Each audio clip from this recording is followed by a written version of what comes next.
if there were issues, they are fixed. Unfortunately, I double-checked everything on my end. I don't think it was originating from this end, so it might just be the internet is having a bad day. Hopefully that's not the case, but these things can and do happen. Esports wouldn't be esports without wide-scale Sombra attacks. Well, it's the E in esports. We are still slaves to our electronics here, our electronic components, but we are in the lobby already for Hollywood. We gave players a chance to reset their routers if they were having issues, and we're ready. We're just going to jump right into Hollywood with Cloud9 trailing Faze 0-1 in this best-of-3 set. So, we didn't get too much of a chance to ask you, Slasher, what you thought of the last round, but what do you think of Surefour's 76 there? Because I feel like if he had gone McCree or just something a little bit more solid, they would have had a better time.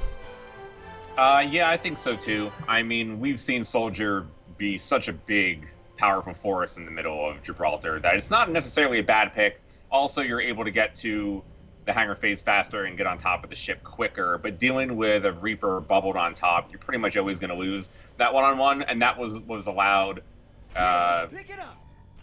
Shadowburn to ult on top of the ship and then get a pick onto Adam, and that's what opened up the hangar phase. So probably McCree would have been the better choice. I don't think that's the reason they lost the map, though. I mean, they both held first point almost to the very end. Cloud9 put themselves in the best possible situation to win the map, but both teams let the hangar phase go really quickly. On Faze's end, it was probably pushing the first point at the end too much and giving up too many frags to let the hangar phase go through. And on Cloud9's end, when you don't have Lucio, you run the risk of not being able to speed back to the point and to be able to get as many team fights as you want to. So I think that after they lost the hangar phase, they just didn't have enough time to really set up a good enough defense on third point. They also got a little bit unlucky on their spawns a couple different times, too. I know there's a lot of players who don't necessarily love how the spawn system works, and Gibraltar is one of the most glaring examples of getting stuck in a tough spawn, because there were a couple times where they died simply because of where they ended up spawning there. If nothing else, I feel like the escape rooms should have some sort of just temporary or like route out of it for people that are still stuck in spawn. Just some extra escape tunnel or something, so you're not having to go out and just go, oh, now this is happening. But speaking of what is happening, the defense for Faze is underway. For Cloud9 is underway, and you take a look at Mendo right now. Mendo repping the Roadhog here. Gonna be looking for those early defensive picks, but Too Easy for Faze is on the offensive hog. Yeah, so it's going to be a tale of Mendo and Too Easy, or something that we've seen time and time again here in Overwatch.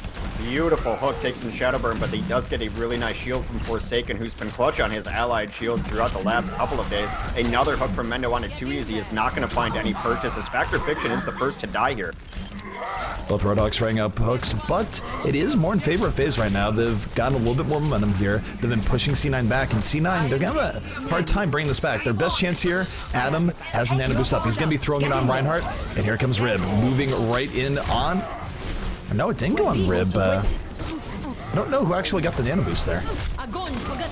Well, he was definitely aiming for it. Shadowburn gets it from the other side. He gets knocked down immediately. It just completely negates all the effects of it, but the fear of a Shadowburn on a boosted Reaper is real. They do throw in the Blizzard late here. This should be Faze all, but it's over but the crying now. As Mendo's in, Wolf is going to try to come in and delay, but might get hooked out here.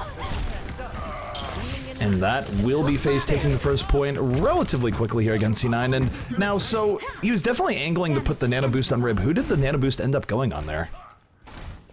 I want to say maybe it hit Mendo. I'm not entirely sure. I wasn't paying attention to that one in particular. They are switching things up though. Surefour is going to come up onto a Pharaoh. One of the reasons that, I mean, you'll see teams just throwing bodies at the point now, even when the point is lost, and I think a part of that is because they don't want these forward spawns either. Because if you die in a weird situation, you end up in this kind of weird spawn where you can get picked off that's on the right side. So teams will throw bodies onto the point, knowing that they can reestablish as a group all in the same spawn afterwards. And here comes Groudon coming out here for Forsaken. Gonna get two members of C9 in to start things out. C9 thrown a little bit back, and Shadowburn not wasting any time. Nano boosted right in with the Death Blossom. Got 0 kills off of the start things out. Finally does find Kai Kai as C9 having conceded a lot of space to the Faze, and Faze will be picking up the picks they need in the end. So far, this Pharaoh has been rather ineffective, and it's hard to do when your team is already losing heroes, so that he does dodge the hook. They are taking the high ground. There's some effectiveness as Surefour, Mendo, and Wolf combined to equalize things, and now they're going to have the advantage as 3 go down quickly for Faze. They're going to be on the chase here, and Short 4 really doesn't have to worry about a whole lot. As long as he dodges hooks, he'll be fine. And here's the key, is that how long is it going to take for a change up here? And we have the immediate change up coming in. Although it's a little bit weird. I mean, Shadowburn, I imagine he's not a total slouch on hit scan characters, but you'd think that you'd put Too Easy on that instead. He's usually who takes up the role there, so they're not necessarily putting their absolute best hit scan player on Sure 4 duty, but at the very least they're recognizing that they do need something to deal with the Pharah, and that something for now is going to be Shadowburn on McCree. Yeah, it should be interesting to see. As you mentioned, Too Easy would be that player, but he actually lived through that, so he was not able to get back to spawn to redo it. So there's kind of improvising right now and making do with what they have. We'll see how Shadowburn's McCree does fare, but Short 4 can be a terror on this Pharah. They have almost every ultimate up, and now they have to worry about resurrections too. Too Easy, able to move in there, does take out Sure 4, just sort of worked his way up, caught him off guard, gets a hook on the Mendo, and it's Too Easy right now, really opening the way for Faze. Sound Barrier's up for them, pushing C9 back more. C9 lucky to come out of that with only 1 loss to begin with, and C9, they're giving a lot of space to Faze. Sure 4's gonna be back sooner rather than later, and now Kai will have a chance here with the Graviton. Graviton get pulling 3, Sure 4 in over the top, here comes the barrage, and that is going to be a clean 3K for Sure 4. He knows he's gonna die there too. When you're playing against a top level McCree and you hit Q, you're just hoping that you can kill more people before you actually die. Wolf adds in a 3K of his own. We've talked about the power of Wolf on this Zenyatta. He's always been very good on the DPS. They're 3Ks, and they still have to worry about every time you gotta kill Adam in these fights, or you're gonna have to kill them twice. And Adam really made his name just based on great positioning on Mercy and on Zenyatta both. So Adam is the key to these fights to try to take him down before he can get the res off. He's about to have res at the ready.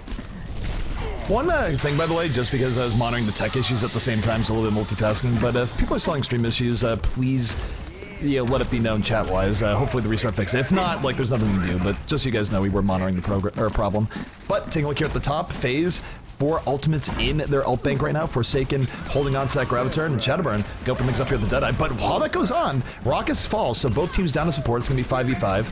And Shadowburn landing some good shots here on the Sure 4, definitely keeping the Pharah back and showing that, you know what, he's not just a projectile DPS player, he can go on to McCree in a pinch. Stone Wolf there. Rib was taken out Factor Fiction as he tried to charge in through that Graviton, unable to do so. It is Brawly down there, but right now Faze getting the better of it as Too Easy goes off on his whole hog. He's looking for more. He needs to find Adam, does not find him in time. I know we like talking about Too Easy as being a streaky player that has his good days and bad days. Right now, at least, it feels like this is one of Too Easy's better days. He's been having some great pickoffs on Roadhog. He's been creating a lot of space here for Faze. But C9, they're able to bend a little bit back. They're coming back into this fight. Sure 4 now, Mercy on the way, takes down Rockets with 2 well-placed rockets, and Shadowburn's been doing an okay job of suppressing Sure 4, but it hasn't been complete as Sure 4 takes over that fight at the very last moment.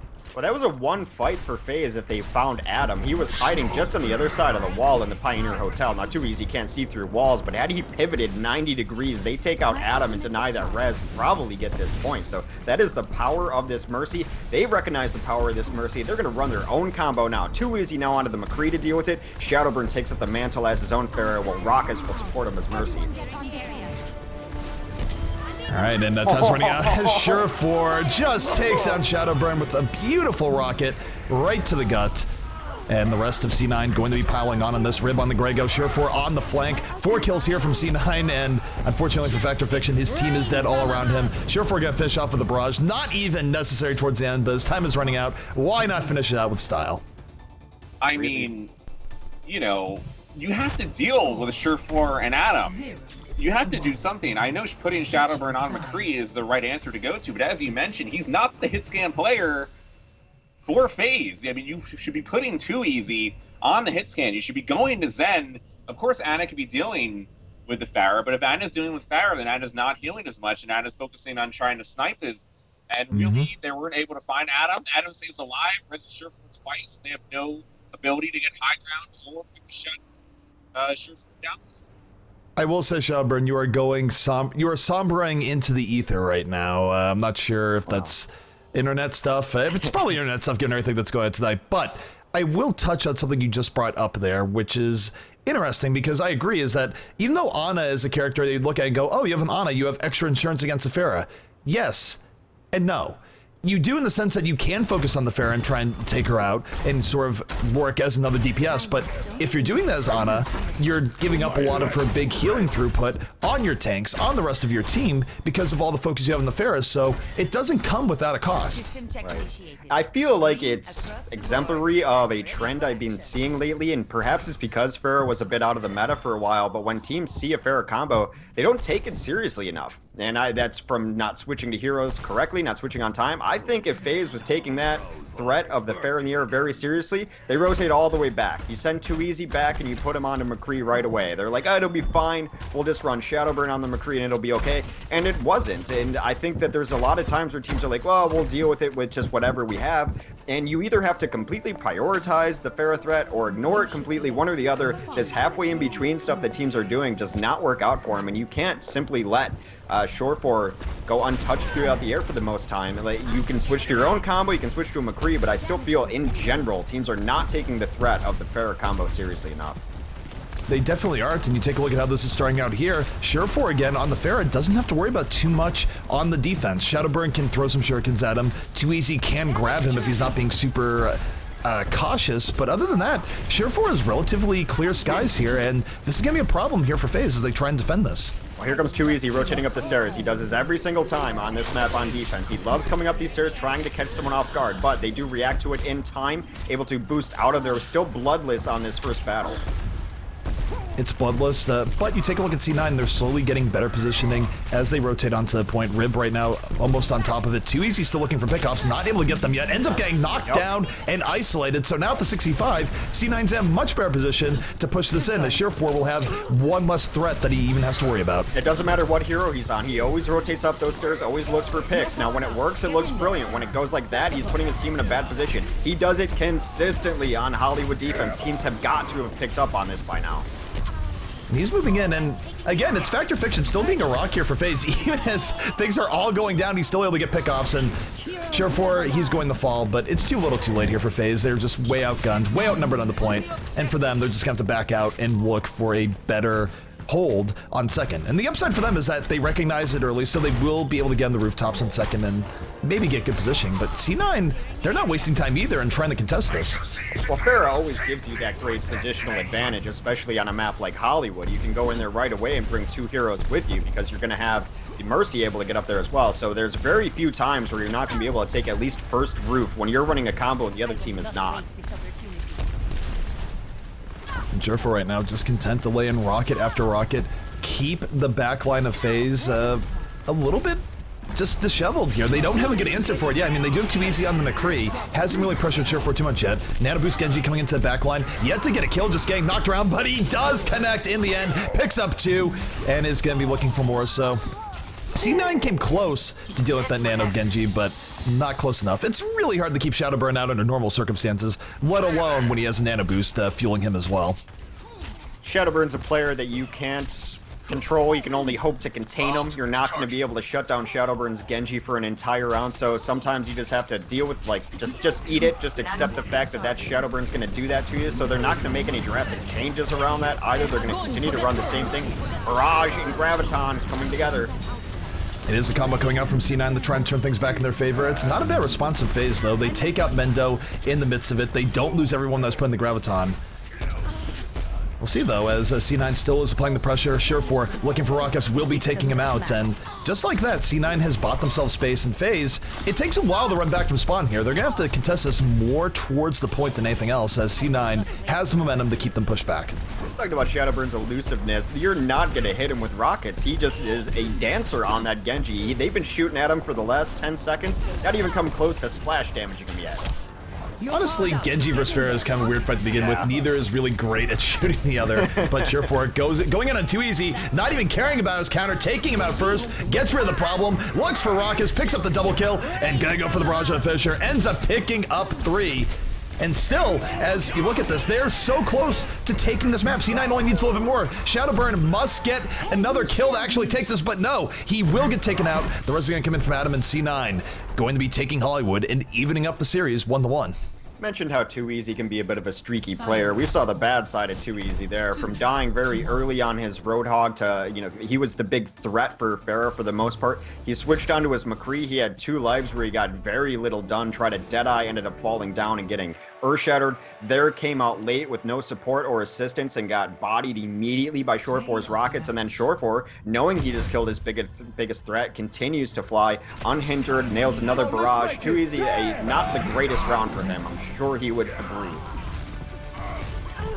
Too Easy, it's weird because he definitely had points where he was playing really well in Hollywood and then points where not so well. Just, I don't know. It's a Too Easy experience at this point, but look at that. Now, it does include shield damage, which Afera shoots a lot, but that's still a boatload of damage coming out from Shore4, where, again, I don't really think Faze had the best answer for it. I would have liked it more if they went to a full-on McCree Zen just to deal with it rather than relying more on the Ana, because as we were talking with Slasher before, just before going into this round, you do suffer a bit when you have Ana try and pick up the slack in that situation.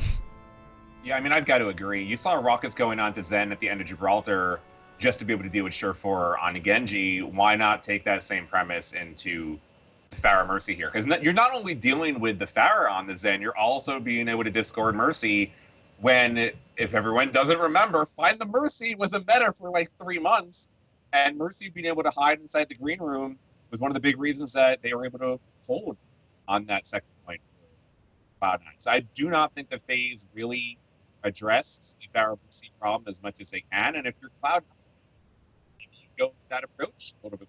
Of course, Too Easy is a way to be so confidently and prominently, but as I think you touched on it, I was gonna say, he is still really, you're fading out of existence right now, Slasher, is the only problem. I'm gonna try recalling real quick, see if that fixes anything.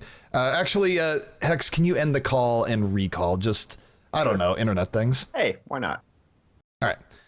So we're going to try and fix some of that. Like I said, it's been an awful day for the internet in general. Just all sorts of weird stuff going on. Dorado, though, will be our third and final map coming up here. And we'll see which team between C9 and Faze reigns supreme. This is the upper bracket, so even if one of these teams gets knocked out here, which of course one will, they will get their chance to fight their way through the lower bracket. So a lot of Overwatch still to come for both of these teams. We are rejoined now by Hex and Slasher. How are you guys? Let's try this again. You're sounding better. One more time. You know, Too Easy is a hit or miss player right now, and he is playing on high ping, and he does get frustrated quite often. I think it's a big reason that we've seen him on Roadhog a lot in the last week or two. And maybe if you're Cloud9, you keep going to the Pharah Mercy because you're okay. If you take one Shadowburn off of Genji, that's always a big win. He's not going to be on Reaper, and you don't have to worry about the Ana Reaper combo. And 3, if you see Shadowburn and McCree, you're thinking, well, that's not too bad, to be honest. And maybe you put Too Easy in the position to make the plays and not Shadowburn. Yeah, I completely agree. You made a point earlier that I've been saying for a bit now. It's kind of interesting that teams, when they see a Pharah and Mercy, say, we need to switch someone to deal with a Pharah. But Mercy's always an afterthought in that equation, too. You have to understand it. It's very simple math. They have 2 heroes. You need to spend 2 heroes to be able to equalize that and spend the same amount of resources. So you can't just run a McCree out there or run a soldier out there and say, all right, problem solved. Our 1 hero is going to be able to deal with this 2-hero combination. You need to run a Zen. You need to have 2 heroes to go on 2 heroes. It's simply numbers. You're really playing with fire when you send a McCree out there and say, hey, you're going to deal with this all by yourself.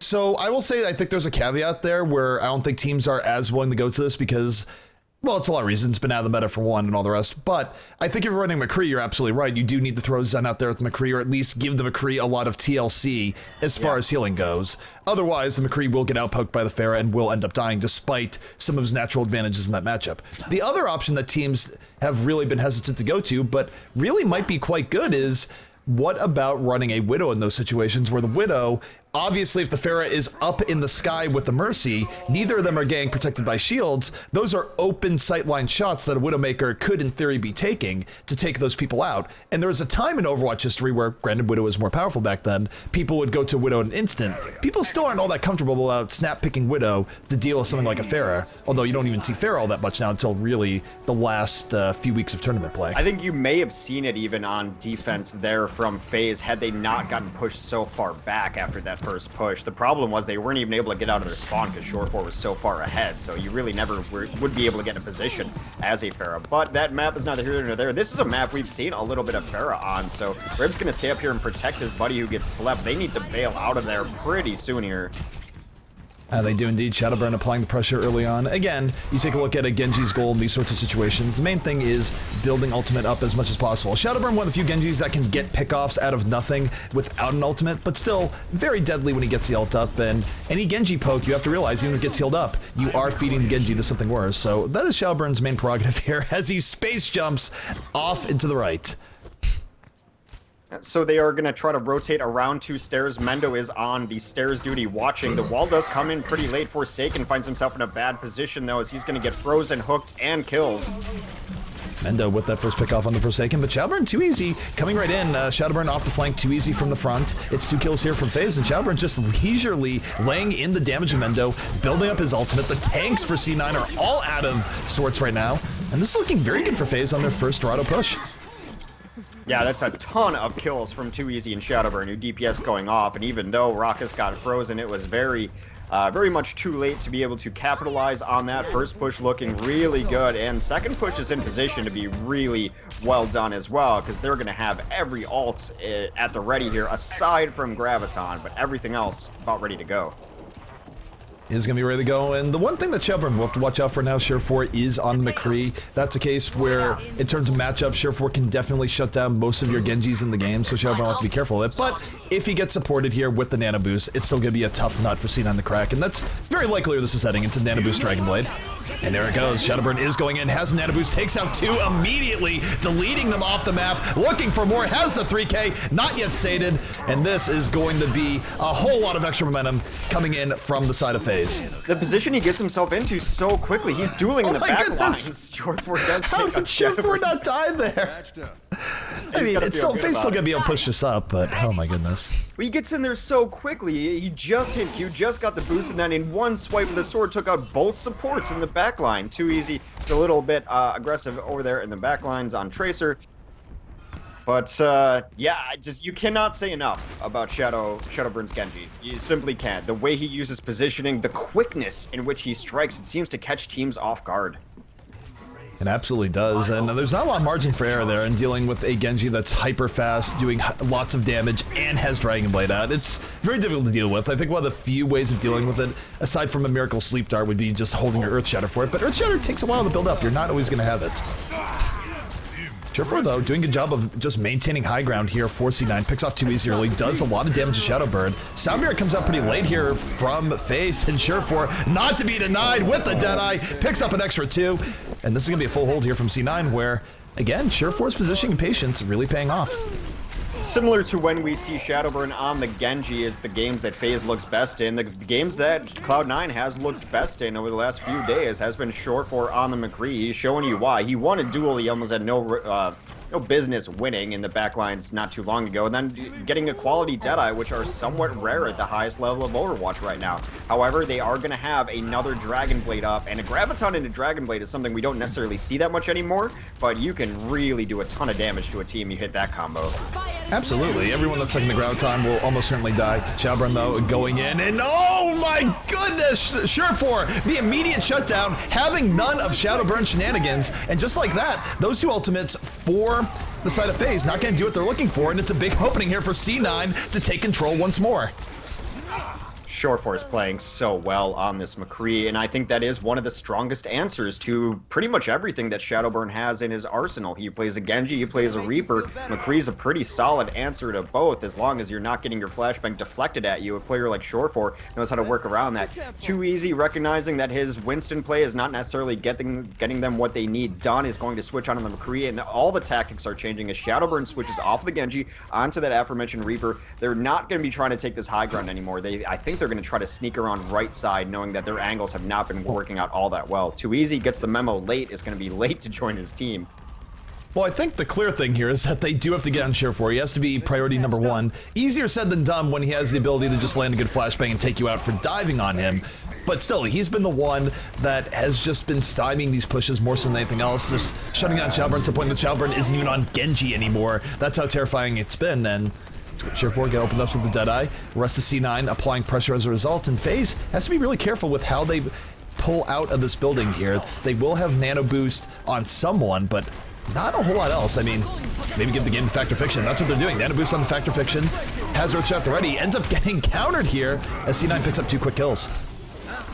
Grego doing his best to keep his team alive again with another really clutch sound barrier, but a little bit too late as the damage has already been done, and now they're in that mode where they're both going to be discorded and hunted down. Grego is still alive, trying to keep himself out of the fray, not able to do so. The only kill they picked up for Faze was onto Kai, who's actually been an issue, might be one of the reasons rather that Shadowrun has switched to the Reaper, as Kai has been all over them, is doing damage and getting out alive as Winston, being a very annoying scientist at the moment. Well, this is going to be FaZe's last attempt to get to the final stage here on Dorado. They've just been really troubled getting through here to the point where, again, they had to stop playing the Genji. Shift, we're going to open this up here with the Deadeye. Doesn't get what he's looking for. We'll crack the Rhine Shield if nothing else. And here comes FaZe. Last attempt at the ready. They're going to have to deal with 2 support ults, though, so easier said than done. Too Easy does use the Deadeye to zone out. It is a zoning ult, and that's not even sarcastic. They do end up getting some good push through the archway, but here comes Kai trying to collapse on them, being very annoying as that Winston yet again as Short4 continues to rein in the damage. Takes down Raucus to start this fight. Takes out Too Easy, takes out Raucus. Sure4 was just completely unstoppable the moment he swapped to that McCree, and not even Shadowburn's Genji had an answer to it. In fact, he went to McCree in part to shut down the Genji, and mission accomplished. I mean, what do you say? It's like he really did do that, and then it's like, okay, well, I'll also kill the rest of the team every time and use my ult effectively every time.